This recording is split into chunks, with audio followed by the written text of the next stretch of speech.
Naquele tempo, disse Jesus a seus discípulos: Se me amais, guardareis os meus mandamentos, e eu o rogarei ao Pai, e ele vos dará um outro defensor, para que permaneça sempre convosco.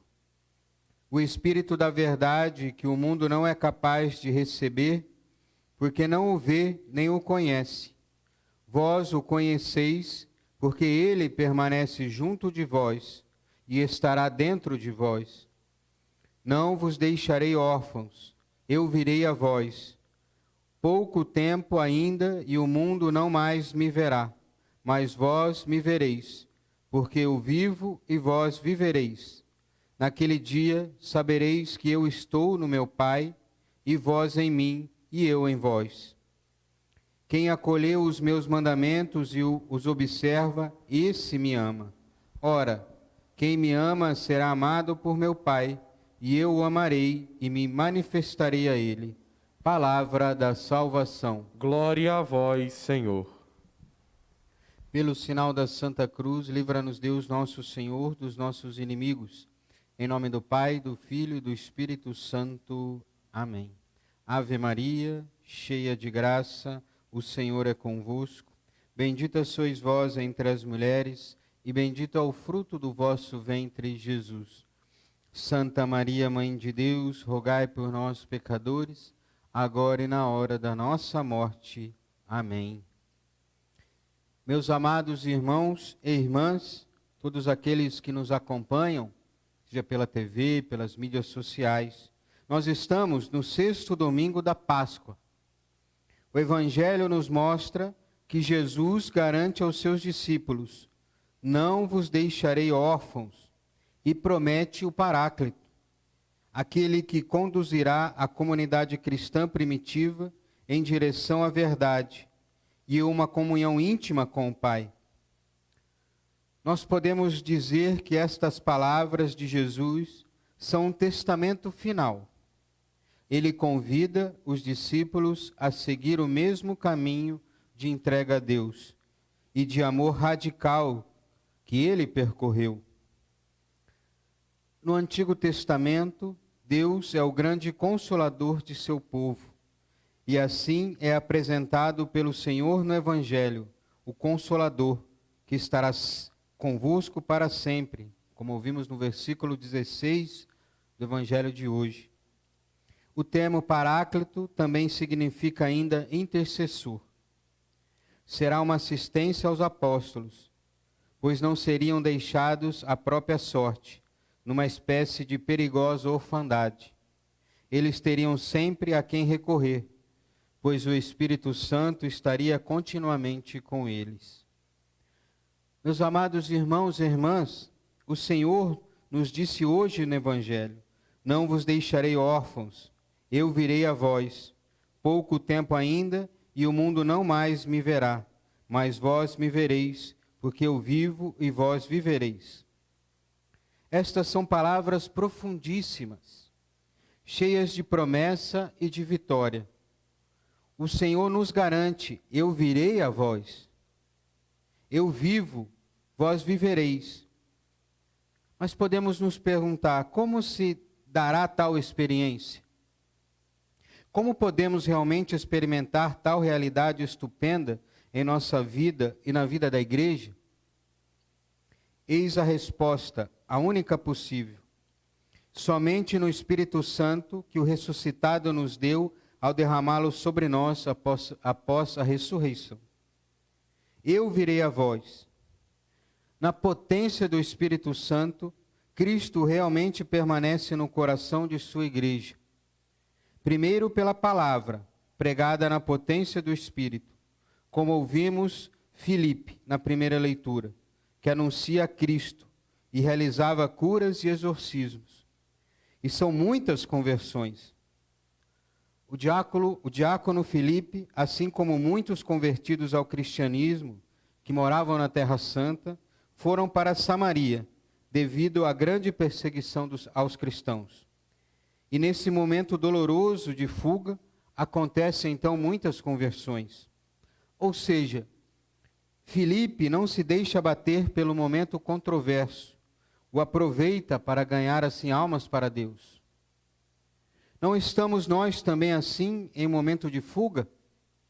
Pode ser um momento de desafios e de lutas, mas não momento para deixarmos de viver e anunciar o Evangelho. Aproveitemos a todo momento para também ganhar almas para Deus. As manifestações divinas através de Filipe na Samaria são enormes. Tão grandes que são então enviados Pedro e João. Ou seja, a palavra que realmente toca os corações e coloca os ouvintes diante do Cristo vivo e atuante. Mas justamente com a palavra deve vir também os sacramentos, sobretudo o batismo e a Eucaristia. Em cada sacramento é o próprio Espírito do ressuscitado que age, conformando-nos ao Cristo Jesus, unindo-nos a Ele, fazendo-nos experimentar sua vida e sua força. Pelo batismo, mergulhados no Espírito do ressuscitado, realmente nós nascemos para uma nova vida, como nova criatura. Pela Eucaristia, seu corpo e sangue, plenos no Espírito, entramos na comunhão mais plena que se possa ter neste mundo com o Senhor. Ele em nós e nós nele, num só Espírito Santo, a qual Ele mesmo nos doa. Meus amados irmãos e irmãs, parece meio contraditório falar de sacramentos em um momento a qual estamos vivendo, temporariamente longe deles. Porém, fiquemos alerta. Necessitamos dos sacramentos. Não caiamos na tentação de achar que os sacramentos são dispensáveis. Se houve muito agora, devido ao temporário afastamento dos sacramentos, que quando tudo isso passar, teremos uma igreja menos sacramentalista.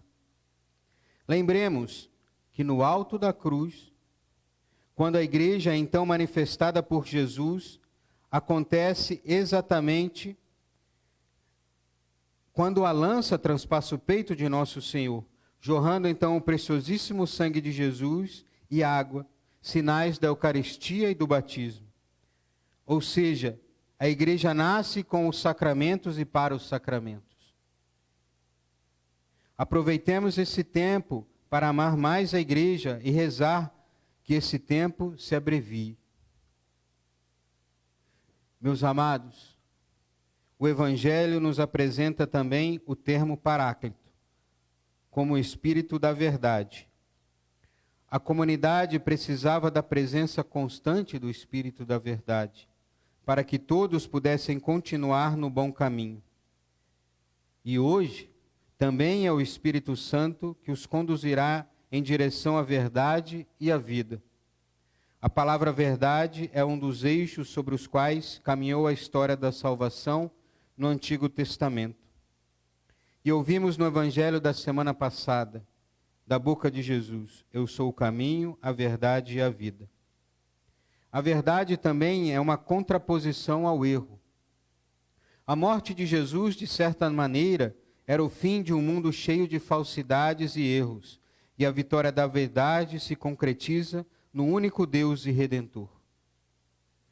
E é o Espírito Santo que auxilia os apóstolos a compreender tudo. O mundo hoje pode procurar a verdade, como Pilatos também o procurou, perguntando a Jesus: o que é verdade? Perguntava talvez por curiosidade, mas não para de fato saber o que era verdade. E Jesus claramente se apresenta como a verdade e diz que veio ao mundo para dar testemunho da verdade. Ele também promete o Espírito Santo, que conduzirá os apóstolos para a verdade. Amados irmãos e irmãs, esta é a missão da igreja e a nossa missão: defender a verdade e torná-la vitoriosa no mundo tantas vezes dominado pelo erro e pela mentira, o que o torna incapaz de conhecer a verdade, pois para conhecê-la pressupõe os olhos da fé. Precisamos fazer uma experiência de fé com a verdade, para também assim anunciá-la. Mas quem pode fazer tal experiência? Somente aqueles que vivem de modo dócil ao Espírito Consolador, que se deixam consolar por Ele nos desafios mais duros desta vida. Somente conseguirá vencer os grandes desafios quem viver na consolação do Espírito, que é também Espírito de verdade. Assim, o mundo não poderá jamais experimentar esse Espírito, não poderá experimentar o Evangelho como consolação, e nem experimentar e ver Jesus que está vivo. Por isso mesmo, o mundo não consegue compreender as exigências do Evangelho, não conseguem perceber a mentira que tanto assola nosso mundo, como o aborto, as uniões homossexuais, o assassinato de embriões como pseudocientíficos, o assassinato de embriões anencéfalos, a eutanásia, a ideologia de gênero, o comunismo, o globalismo, o Foro de São Paulo, entre tantas outras promotoras da cultura de morte e, por consequência, da mentira. Como o mundo poderá compreender as exigências do Evangelho se não conhece o Cristo? Temos que propagar a verdade para o mundo e não levar o mundo para a igreja. Muitos defendem que devemos trazer para a igreja o mundo, as coisas do mundo para a igreja, mas devemos acreditar nas palavras de Jesus. Vós o conheceis porque ele permanece junto de vós e estará dentro de vós. Precisamos ter uma vivência da verdade, que nos é dada com a vida do Espírito, dentro da igreja de Cristo. Essa é a experiência viva de Jesus no Espírito, que nos dá força, cheia de entusiasmo na pregação como Filipe.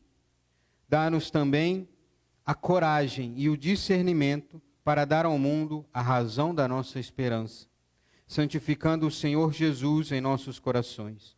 Isto é, pregando Jesus primeiro com a coerência da nossa fé na vida concreta e depois com respeito pelos que não creem como nós, mas com firmeza de quem sabe no que acredita.